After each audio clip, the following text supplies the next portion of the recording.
What's going on, everybody? My name is All17 and welcome back to another DDO video. Before we begin today's adventure, do me a favor, hit that like button for me, and also if you want to see more of this type of content, then go ahead and subscribe. I have 2 DDO series running on this channel, and if you want to catch every episode, go ahead and do me a favor, hit subscribe, that way you won't miss a single episode. Alright guys, now on to today's video. Enjoy.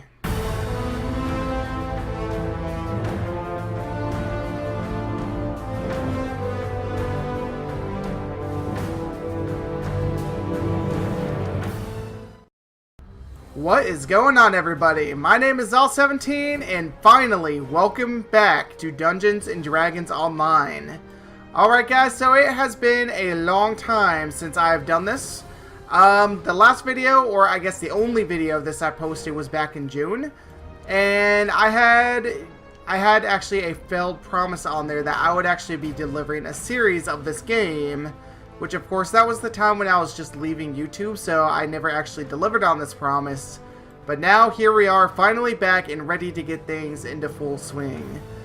Now, this game is a really fun game, and I'm more than happy to be back into it. Before we begin, though, I do want to go ahead and explain how this is going to work. Because this game happens to have, like, the video for this game, which I posted, happens to be the most viewed video I have on my channel right now. I decided I want to go ahead and make this not only into just one series, but 2 different series. And how this is going to be done, both of them are going to be a feature, or both of them are going to feature a character which I run from the very beginning and work my way up to the top. But one of them is going to be a full interactive series featuring you guys, including everybody who wants to join in on there, and I'll be joining parties periodically and running with you guys and doing videos with y'all. The other one is going to be a completely solo series, meaning that I'm not going to run with anybody but myself. I'm kind of going to be reclusive, I guess, in that sense, but I'm also going to be teaching the game in that series as well and teaching the class that I play. So it's going to be kind of interesting. We're going to have 2 different series of this game running at once, and I'll find some way to differentiate between the 2. Maybe it'll be a different thumbnail. I'm not entirely certain yet. But either way, this video is going to actually be the start of the solo series, because right now it's just me. I don't have anybody I can run with at the moment, but once I do, and once I am able to record videos with other people, then I will be doing that. And I'm doing it this way for 2 reasons. One, because I want to have multiple series on this, and I want to be able to expand the game and expand the series. I guess more than just one in one direction, more than just in one direction. And the other reason I'm doing this is because this way I can post videos of this more frequently, and I won't always have to rely on somebody being online in order to post a video of this game. And I know this is kind of sad. I've been playing this game for how long now? I just now realized that fountain behind me is flowing upward. I don't know why. But anyway, let's go ahead and begin. We are going to start off. I know this is not continuing on the path that I started before, but we're going to start off by creating a character for the solo series. So this time, I'm actually very curious because we're about to roll out a brand new expansion here in, I want to say, 2 weeks now. So because it's coming up very soon, I am going to play as the new expansion race, which is known as the ASMR. But first, before we do that, I need to find out what goes well with the ASMR, because I'll be honest, I don't know a thing about it.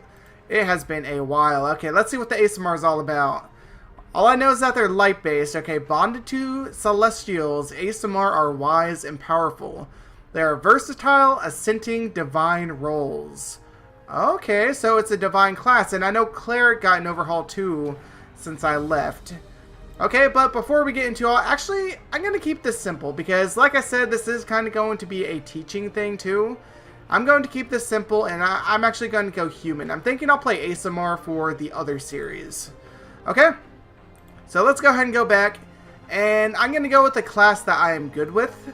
In this case, it's probably going to be, I don't know, I was thinking Artificer. Actually, you know what, I'm going to go with the Rogue, because I like the rogue build which I use for this. But before we go into it, like I said, it's going to be kind of sort of a teaching. I mean, I'll do the best I can. This game has a lot to it, guys. Anybody who has seen this game or played this game before, you guys know that this game really has a lot of depth and it has a lot of stuff to learn. So if you are new to this game and there are some vital things that I do miss, I do apologize, and I know there's probably going to be a lot of things which I'm going to miss, but I'll do the best I can, okay? And also, I do want to note this game is a very old game. It came out in, I want to say 2006, so it's 11 years old almost. And this game, although don't let the graphics fool you, because this game is still a very, very good game, and it is a lot of fun. Okay, so let's begin. So what we're going to be doing, we're going to be playing as a rogue, which rogue essentially defines the sneaky class and the one who deals damage using sneak attacks. And this game also has all sorts of other different classes. We have Ranger, Bard, Artificer, which I'm not going to go into all of them. In fact, there's some of them I don't even know a whole lot about. I'm just going to go with what I know, and that way I can teach you guys what I know about the game. Okay, so let me go ahead and read you what this has to say. It says, rogues use stealth and a variety of masterful techniques to disarm traps, unlock doors, and take down enemies with devastating sneak attacks. And it says the solo ability is challenging, but if you build them correctly, it's not going to be that hard. Okay, so I'm going to customize mine. These are different paths you can choose. If you're new to this game, playing out on a path is actually a very good idea, because it will go ahead and set all the stats for you, and you won't have to worry about that. As for me, though, I'm going to customize my own, because I know what I'm going to be building. As far as the race goes, I'm trying to decide. I was thinking human. You know, I'm going to go human, because humans are all around, and they're easy to build. Okay, so we have many different stat points. And because I'm customizing my character, I have the ability to change these. And this is what is called a 32-point build. I know, okay, it's going to be kind of complex from here out. I'm going to leave the more complicated stuff out for the time being.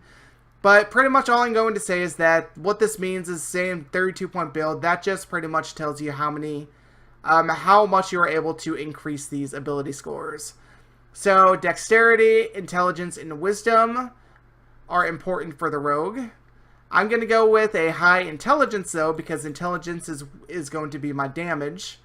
I'm also going to increase my dexterity, because dexterity is very, very good for rogue. And I'm also going to give myself constitution for hit points. And the last 2 points, I guess, will go into charisma, so that I can have some use magic device, which I will get more into that later. Okay, so these are our skill points. We can assign these skill points. There are many, many different skills, and as a rogue, I will have a lot of different skills and have a lot of different talents, I guess. And because I have 52 points, I'm about to distribute them pretty much evenly across the board. Almost all of these are about to get points into them. So let's go ahead and max them out. Disable device is definitely necessary because we are a rogue. We will be able to disable our traps. Diplomacy we will need. That is one of our social skills, as is bluff. They also serve other purposes too, but I only ever use them for that. We also have balance, help keep us on our feet. Haggle, increase our sell price, even though platinum in this game is useless. Hide, because we want to be able to hide into the shadows and not be detected by enemies. Intimidate, also a very good, useful social skill. Jump, the higher we can jump, the better. Listen, we want to be able to hear our surroundings, which that also plays a kind of interesting role in this game. Move silently also goes right along with hide. We want to be able to sneak well and not be detected. Open lock, that's our pickpocket, open chest, open doors, all that good stuff. Repair, also very useful. Although, actually, you know what? Repair is not going to be the most useful unless I am an artificer, which artificers will have the ability to repair themselves, rogues will not. Search is also very useful because I'll need that to find like secret doors and whatnot hidden around the game. We have Spot, which will allow us to spot traps before we walk right into it. Oh, I ran out of points. Okay. That's okay, you know what, I'm going to have to gimp on the bluff and on the balance for now, because I want to be able to have my points spent evenly on the more important things. Okay, so UMD, this is one of the most important ones we have, because this allows us to use items which this class will not be able to use otherwise. And those items will include things such as scrolls, only used by wizards, healing scrolls, which will allow me to self-heal and keep myself alive, and also like some other things which will be very useful to this class. And since I have the points, let's go and put those back in bluff, And I think we should be good to go. This is just my current build. I know it's not going to be 100% perfect. But again, I'm just kind of showing you guys the basics of the game as I play through it. And I do want to let you know now, anybody who is seriously actually interested in playing this game, just be prepared for a time investment, because this game has a lot of stuff that you'll need to learn, and it takes a long time to progress up to the top. And even when you think you hit the top, nope, there's still much higher you can go. Even me, who's been playing this game for what, longer than that, about 7 years now, there's still much higher I can go. I have barely even hit the top, and I have a long way I can go. Okay, so we have 2 feats available to us. I'm going to choose among these, because I'm a rogue, I'm going to need some kind of dodge ability, so let's go ahead and take that. Dodge is very useful. And also, I'm going to go ahead and do this now, and some people will probably complain at me for taking it. Actually, you know what? I'm not going to take dodge just yet. I'm going to take rapid reload, because low-level damage as a mechanic is going to be kind of low. I'm also going to take toughness, because I need more hit points. If I take 1 toughness, I want to go ahead and take it early, because survivability as a rogue is not exactly the best of any class. And I want to be able to survive the best I'm able to. Okay, let's go ahead and hit next. This is pretty much an overview of everything I just did.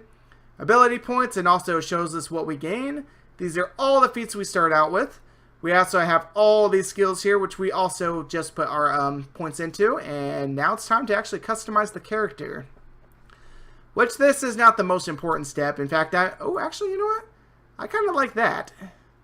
You know what? I'm going to go with that. So I'm going to try and think of a name right quick, and I'll be back in just a second when I get into the game.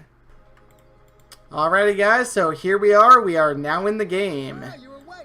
Okay, so I went ahead and got some hotbars and whatnot set up. I went ahead and skipped ahead all that because it's just basic stuff that I really just want to get out of the way.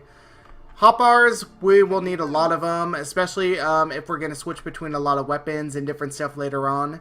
So I'm not really going to worry too much about that. Right now it's just going to be empty space on the screen. But here we go. Let's go ahead and start. So Jeet Shimus, we are going to talk to you. Ironically, you are also a rogue. Let's see what you have to say. I'm not going to read it. If you guys want to read it, then I'll leave that to you guys. So I've actually, since we're doing the, I guess, teaching run, then I guess we are going to go ahead and run as normal. True, no one but you we're not going to skip it, I mean. Alive. It may be worth following this rogue. For now. Okay. So right now we are quote-unquote following him. He's more following me. So this is the camp, which he is going to give me a weapon. Let's see what he has to offer. And I'm going to be playing again as a mechanic rogue. And as a mechanic, I will have access to crossbow. So that is what I'm going to go after. We have a light crossbow and bolts. That will be my choice. Okay. So I just got my first weapon. To equip it, simply press the E button. Oop. To equip it, simply press I to enter your inventory by default. From here, we have ourselves a moldy... Wait, moldy? Wow, it's so bad it's moldy. I don't think I've seen that before. Okay, so we have a moldy light crossbow. I'll go ahead and put that on my hotbar because I want to have my weapons available so I can switch between them. And also my bolts. Alright, so there we go. We have ourselves a weapon. Let's talk to Jeets. What task do you have for me? Okay. Has more he wants to say. Again, we'll go ahead and skip through that. I don't want to read everything, okay? If I read everything in this game, then every episode would be about 2 hours long, and I really don't want to drag out these episodes that long. Let's just go into what I know you guys want to see, and that's the fighting. Okay, guys, so keep in mind, again, this game is dated, but that doesn't mean it's bad. It still has a lot of good customization options. And this game is still being regularly updated. Like I mentioned earlier, there is an expansion coming out very, very soon. Who in Kyber are you? Alright, Salimus. Okay, and by the way, if anybody wants to find me on here, my character's name is Zaul with 2 L's, X-A-U-L-L. Apparently, Zaul with 1 L was taken, but that's okay. I shall surround us with Alright, so she just gave me a buff which allows me to, just that suffer injuries. This effect will wear off when you leave these caves. That's a spell that you'll never see again, by the way. This is the tutorial, so they have to do something nice for you, don't they? Okay, so ladder is very simple. Just walk in, jump onto the ladder. Jumping is very standard. I usually just use WASD to move, spacebar to jump, this and that. You guys get the idea. Okay, so combat has their own way of doing this. My way, I prefer to use the mouse. And I know people think I'm crazy for that, but that's always how I played, so don't judge me. Okay, so we're going to attack this guy. This is our first monster in the game. Woo! And now he's dead. The corroded lever at the rear of this I almost feel bad for the Sahuagin. Controls the Okay. gate where the cleric Selimus is Let's waiting. go ahead and let these guys in. Come on, guys, you're too slow. No time to dawdle. No time to dawdle. We come Okay. to assist you. Onward to glory. Selimus isn't too honked. Did they change his voice again? I feel like they're always changing Talron's voice. I'm here to watch your behind. That's like the third time they've changed it now. I don't know why they keep changing his voice. But anyway, Is oppressive. Sahuagin are behind this let's door. go ahead and go through this door. Oh, there's nothing here. Oi, where's the bloody Sahuagin? Okay, so as you guys can see, this pretty much is showing us how to play in a party. And I guess get us comfortable with playing in a party, because this game is very heavily focused in party play.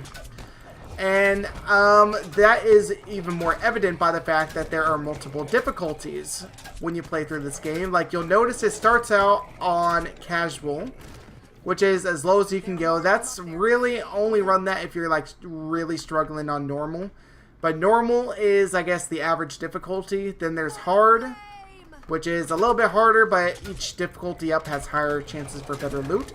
And then we have elite, which is a lot harder than normal, but at the same time not too difficult.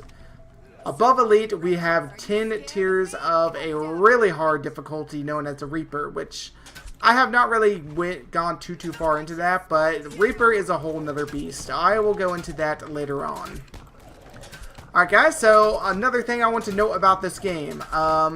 As I kill monsters, notice my experience bar at the bottom of the screen is not increasing. And you're probably wondering why that is. Well, this game is not XP per kill like other games are. Pretty much how this game will work instead is that every time you complete a quest or dungeon, which we are currently in, you get an experience bonus. Which in this case, it looks like it shows if you hit the X button, it shows everything that you are in for. It shows pretty much all the stats of the quest, how many monsters you have killed, how many traps you have disabled, and all these can potentially add a bonus to your end experience. Okay, so we're going to go swimming. Swimming is easy, just as simple as, I guess, using your controls, holding spacebar to resurface, watching your breath so you don't drown. Not bad, not bad. Climb back up here, and the key will be used for the door. Okay, so that's one thing I noticed that really stands out about this game is the fact that XP is just gained in such a different way, and it's kind of high stakes every time you enter a dungeon, because if you fail the dungeon halfway through, then pretty much you lose everything that you have worked for, except for, like, I guess whatever loot that you have gained within that point. Okay, I have no need to rest, so I'm going to scout ahead with Jeets.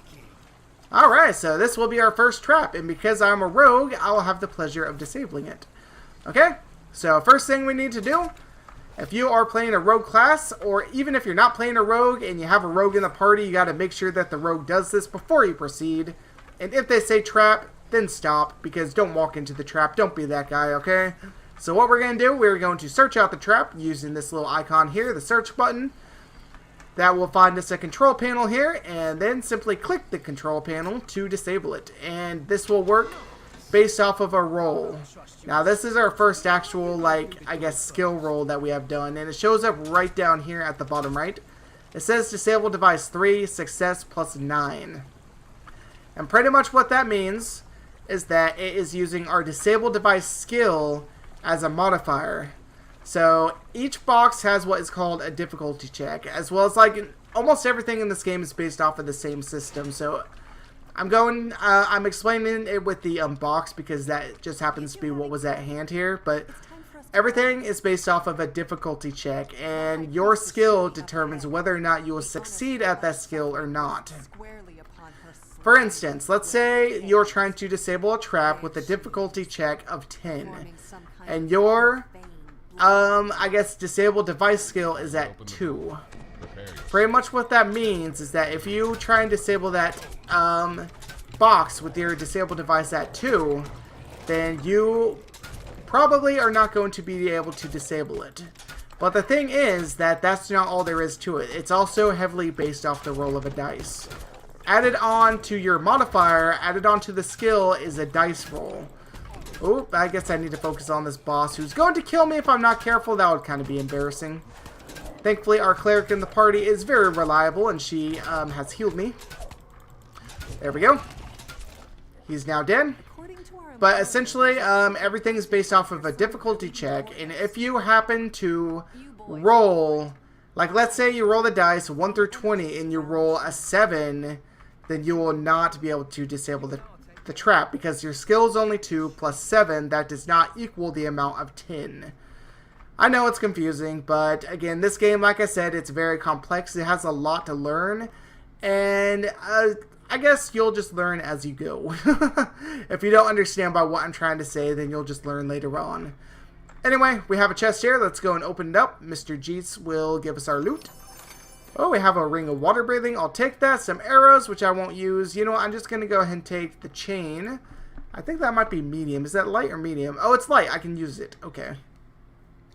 So let's go ahead and equip that. Takes a second to do. And might as well go ahead and equip that ring. And this has what is called a clicky. I'm going to go ahead and put that on my hotbar because I can click that to use it to gain the water breathing ability for a short while. That's what it looks like. I kind of look like an alien. You feel a stiff draft Okay, from so this is somewhere our in first this secret room. door. Just like the Perhaps trap, we hidden have to search it out to passage find the it. village is in here. And then click to open.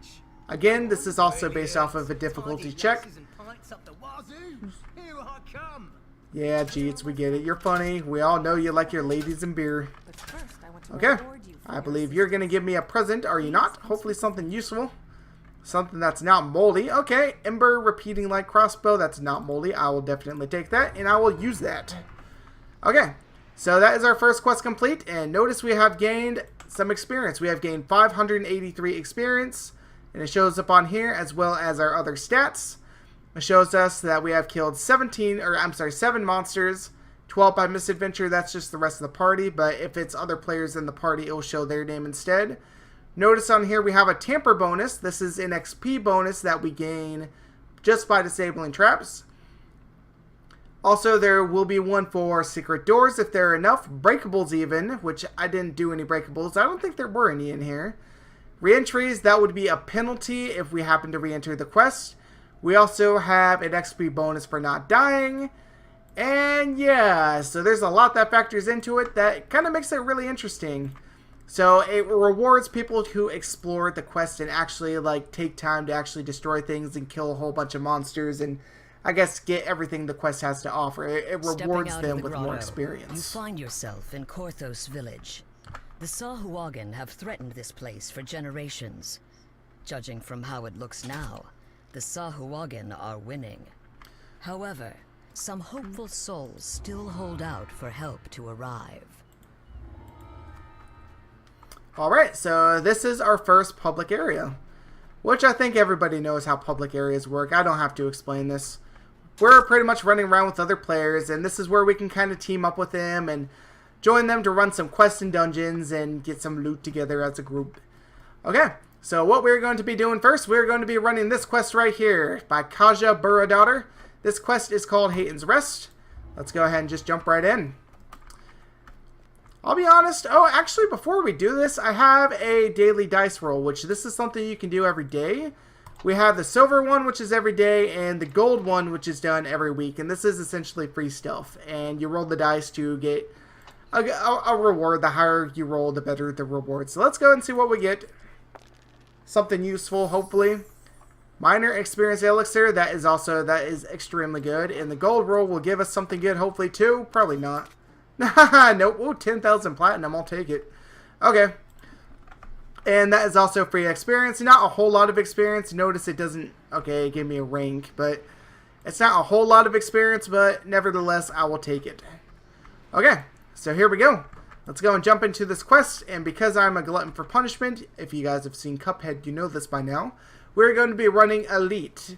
And Elite is going to be, it's not going to be too hard, but it's not going to be like super easy for a first life just starting out tune, which again, I'll explain what that means later as we progress through the game. I'm not going to explain everything right now. It's just going to take so long to do that. And I don't want to spend forever doing that. You know what? We're going to get a hireling because, like I said, I am going to be running a solo most of the time. Until I'm able to get some self-healing, I want to be able to travel with a companion. Oh wait, that's the cleric trainer. Whoops. Has it really been that long since I played the game that I don't know where the hirelings are anymore? Dryad Will-O-Wisp, I implore your help. She is going to be pretty much an AI healer who will be following me around in the dungeon and will be healing me if my health gets low. I know it kind of sounds like cheating, but keep in mind this is a party-based game.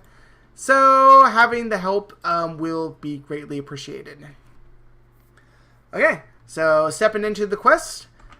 One thing I like to do, I like to get into the habit when I step into a quest of checking the experience report. This kind of shows us how much XP we're in for at the end, roughly. That's on the low end. Keep in mind that can go up and down based off of what happens in the quest. But yeah, it shows also additional bonuses we have. First time completing this bonus, we have 80% experience. We have never played this adventure before and have chosen to play Elite. Bravery bonus plus 20%. So that's something else. It's pretty much an XP bonus based off of how often, or based off of your streak for running the quest on higher difficulties. Strange. Sarcophagi line the wall. You notice something strange about the wall. Okay, so we're kind of going to be running through this a little bit quickly since I kind of know how this game works at this point. But I will be explaining as much as I can as we go. Okay, so these guys are probably going to take me a little while to kill because, oh, out of ammo. Well, you notice something strange about the wall to the west. Allow me just a second to restart this and actually get my bearings. Alright guys, so we're back in. I made 2 mistakes. I was too busy talking. Hold on one second. Line the walls, but they're broken open and empty. Where did the bodies go?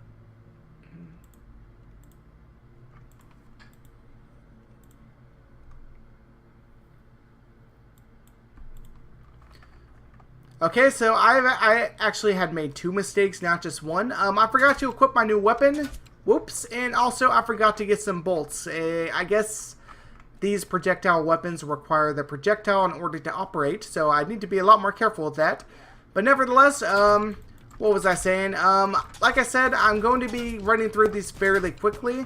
I'm going to try my best to explain what I can as we go, but if I do miss a lot of things, I do apologize. Like I said, I'll do the best I can, okay? And if you guys do have questions, then go ahead and ask in the comments below. Hopefully, I'll be able to get to you fairly quickly. I'm not entirely certain how well this will do. I'm not expecting it to do well as the first video I posted of this, but nevertheless, I will definitely try the best I can to keep this going. Okay, so here we go. We have ourselves another treasure chest here. And I turned off the Dungeon Master audio because it was kind of annoying and I didn't want it to clash with what I was trying to say. Okay, so pretty much what they're doing, they're kind of explaining what the different swords do, the different weapons. And pretty much like every weapon is categorized into a different class. Or not different class, but different weapon type. Like we have slashing weapons, we have bludgeoning weapons, which of course are good against like skeletons and undead and whatnot. We have projectile weapons, or I guess range weapons. Then we also have piercing weapons. And I think that might be all of them. But pretty much each weapon type, like different weapon types are good against different types of mobs. We really want to be able to choose like what is best in what situation. It really just depends on the class you're playing. Right now I don't really have a lot to choose from. I have my little crossbow and that's it. And pretty much like if you're playing a fighter, for instance, like you'll definitely want to be able to have a wide variety of weapons at your disposal so that you can switch out between them based off of what is going on in the quest. Okay, so that's one thing I'll definitely pay attention to. That is my first tip to you, first of probably many to come, is that you want to pay attention to the types of weapons that you have so that you can prepare yourself for all the different situations that you'll be put under. And especially if you have never played this game before, when you step into a quest for the first time, you're not really going to know entirely what to expect. So having a wide variety of weapons at your disposal is going to be vital. Okay, so there's a lot more than just the weapon type that you'll need to know. There's also like different weapon effects, as well as like your armor effects and your armor class and all this other stuff that you really want to make sure you have readily available. One thing I would definitely recommend getting early on would be potions. And the potions that I would pick up would be Remove Curse, Remove Disease, Lesser Restoration, and Healing. Having those potions at your disposal will really help negate problems later on, because you will use them a lot. Trust me, I'm telling you. I haven't done that yet because, well, obviously I don't really have money right now, and I'm not able to actually... Well, I don't want to leave the Korthos area just yet, but eventually I will go ahead and pick up a lot of potions, and I'll show you what I'm talking about. So this one right here, this is a bludgeoning weapon. This is good against like skeletons and whatnot. Also in that class would also be weapons like hand wraps, maces, that kind of stuff. Okay, we have some more Sahagin in here. This room looks oddly familiar. Looks a lot like the last one. Let's go and kill this guy. And like I said, low level damage as a rogue is kind of low. I'm thinking about, and I don't want to make this too complex, but I'm just because like it's more for my benefit, just because I know it's really going to benefit my character. And as far as classes go, like I said, there are a very wide variety of classes to choose from in this game. And you are able not only just to play as the class that you choose, but you can level up as different classes as well. So keep in mind, these are known as heroic classes. The heroic levels go up to level 20. After level 20, to get to level 30, you will then be going into epic levels, but that's something that will be explained later. The heroic levels, essentially, this is your main build. And the base class you choose is not the class that you necessarily have to stick with till the end. That is just the class that you gain the primary benefits from, and that is the class that you start out as, of course. So in this case, my base class is a rogue, but if I wanted to, like, for some odd reason, I would not recommend this, but if I wanted to, like, take, like, 3 levels of sorcerer, I could do that. Just keep in mind that if you want to splash, like, different classes or play as different classes, they do take different levels, and it's not a good idea or a wise idea to go with, like, 10 levels of one class and 10 levels of another. Because it's not going to work the way you think. You're not going to be like super powerful in 2 classes. Pretty much what I'm getting at here is if you want to splash if you want to splash into different classes, then I would be prepared to read up on it and to know what you're doing before you do it. Otherwise, you're going to get in over your head and you're going to end up with a seriously gimped toon. And that will happen probably the first time you play this game too. Even if you do decide to go with one class, it is very easy to gimp your character out, but worry not. You will have the ability to change it later, and you will have the option to change it later. All you need is a bit of patience and a bit of time, and you will be able to accomplish a lot with this game. Okay, so right now I am starting from the very beginning, and I forgot how hard it was to start from the beginning. Notice how much damage I'm doing. I know I'm doing so much damage. You know what? I should have just started this quest on normal. Actually, no.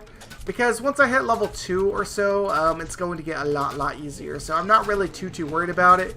It's just a matter of getting through this level. And then I'll actually be able to, I guess, do a lot more damage. Okay? And I know it kind of seems kind of haphazard right now as far as like the progression of this video and what I talk about.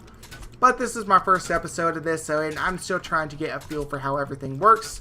So I do apologize. It's going to be slow going. That's another thing you want to come to expect before you hop into DDO, is that it will be slow going. At least until you get good at the game and you're able to just blast through elites and whatnot, then that's when it actually like gets, I guess, I don't want to say more fun, because that really just depends on who's playing. Some people prefer the slow dungeon crawl, but that's when it gets more interesting, I guess, in that sense. And yes, okay, you know, I'm going to switch back to my other weapon right now, because the one I'm using currently I'm not proficient with. I should have done this from the start. Hopefully, yeah, there we go. That was me being stupid again and not really paying attention. I'm just talking away and not really actually, like, I guess, focusing on the game like I should be. I'm just trying to teach and not actually play. Okay, so by the way, what we're doing in this quest right now, we're collecting 3 crests, and the crest will allow us to access this last room. Before we do that, I will go ahead and walk over to this rush shrine over here, and I will explain how this works. So, any characters with a blue bar, which shows up like Dryad over here, she has a blue bar indicating she has spell points, which those can be replenished simply by using the rush shrine. Which all you have to do is simply click the shrine, and then you will rest. Resting will gain back some of your hit points. It will also gain back all of your spell points in your spell point pool. In addition, it will remove negative effects, so it's definitely good to save the shrines. Keep in mind this is not infinite though, because once you use the shrine once, if you're running on normal difficulty, you'll have to wait 15 minutes before you can use it again. If you're running anything above normal difficulty, then God bless your soul, because you will not be able to use it again at all. So it pretty much becomes a game of managing your resources and being very careful about when you use the shrine and not using it too soon. Okay. Am I doing more damage to him? Nope, I'm not really doing a whole lot. That's okay. I'm thinking I'm going to go ahead and end the episode after this fight is over anyway, because this will be the end of the quest, and plus it's getting hard for me to talk, as it tends to happen when I play and talk for long periods of time like I'm doing now. But nevertheless, this will be the first episode of my new series, my Dungeons and Dragons Online series. So I'm hoping you guys will enjoy this. I'm hoping you guys do enjoy this. And just know that there is a lot more to come. And as the game progresses, it's not going to be as slow paced as this, but I will try and do my best to, I guess, maybe come up with a topic to kind of talk about every episode and kind of like explain and go into detail on. That way those out there who are unfamiliar with how the game works, you can kind of learn for yourselves and see the game firsthand. And of course, just keep in mind, I'm also going to be doing a second series on this game, which will essentially be about you guys as well. That one's going to feature my brother. He and I are going to be playing this game together for sure, and also probably my friend Squirrel Brains and anybody else out there who might be willing to join the party. Just keep in mind that I will not be able to play with everybody at once, just because the party is limited to 6 people. But I will do my best to cycle through different people in different episodes. Okay, so all that remains is to destroy this altar, and our first quest is done. I know this was kind of a very slow going run, especially for this first quest. Usually this takes about a minute at most. But like I said, I have no gear and I have absolutely nothing, so I'm running in here, doing the best I can with what I have, okay? It'll take me a little while to get on my feet, but once I do, it will be worth it. Trust me, it will be worth it. Okay, so we have ourselves some loot over here, and I just realized I missed a trap, but that's okay. I'm not really going to go back for it right now because I don't really want to. I think this has gone on long enough, so I'm going to go ahead and end today's episode here. So, guys, just do me a favor. Let me know what you think of this. If you want to see more of this, then go ahead and let me know in the comments below. Well, either way, I will be posting more of this, just based off of the reception that the first video received. So yeah, I'm going to go ahead and leave today's episode of DDO here. If you like this episode, do me a favor, hit that like button for me. And if you want to see more, then subscribe if you have not already. So thank you guys so much for watching. I will catch you guys in the next episode. Take care.